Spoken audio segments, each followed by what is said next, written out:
So exciting day, or at least a day full of information to review and digest.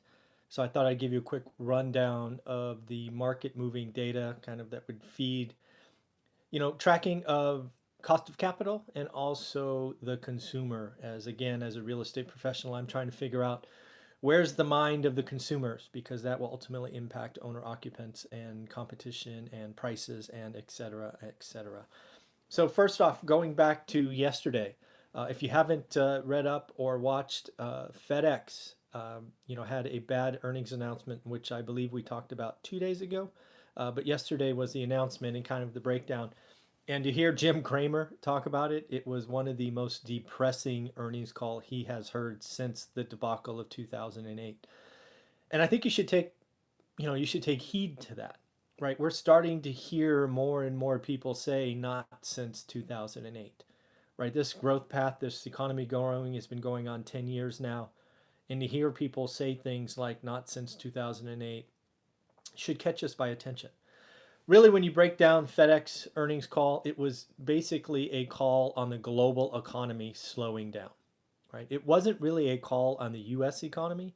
It was really a call that the global economy is slowing down, which really should be a wake up call for all of us. The US is the largest economy out there.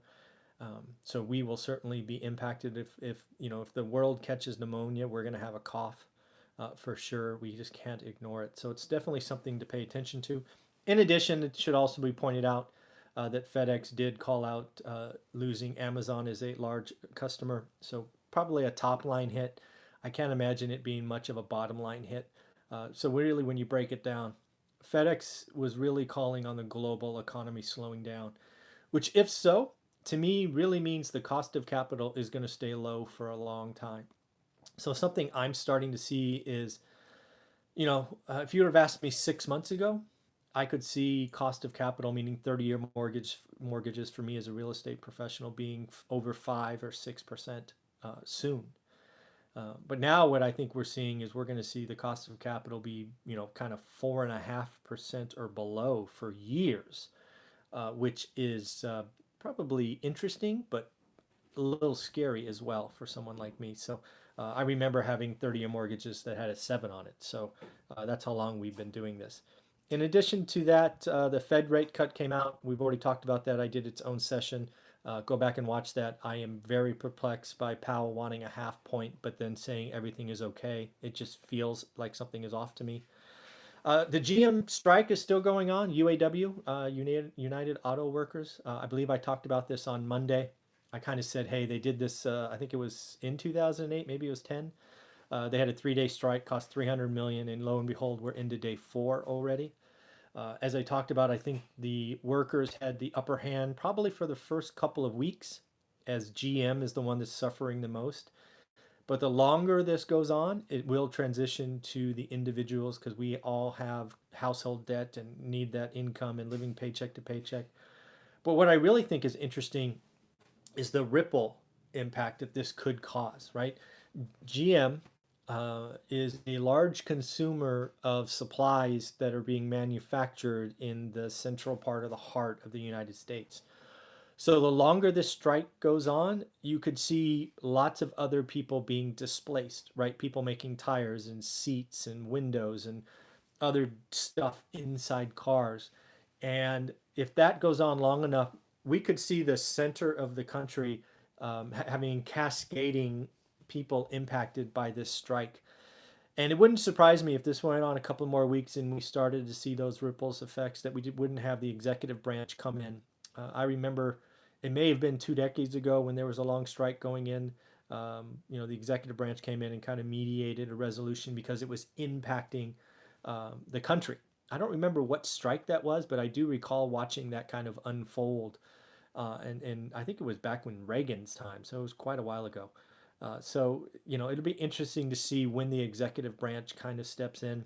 Or, who knows? Maybe today's the day and GM and the UAW come together and move forward. But the longer this goes on, I think the people who have power switches from the auto workers to GM. And then I see the center of the country potentially having some struggles as we head into the tail end of this year, which would be unfortunate.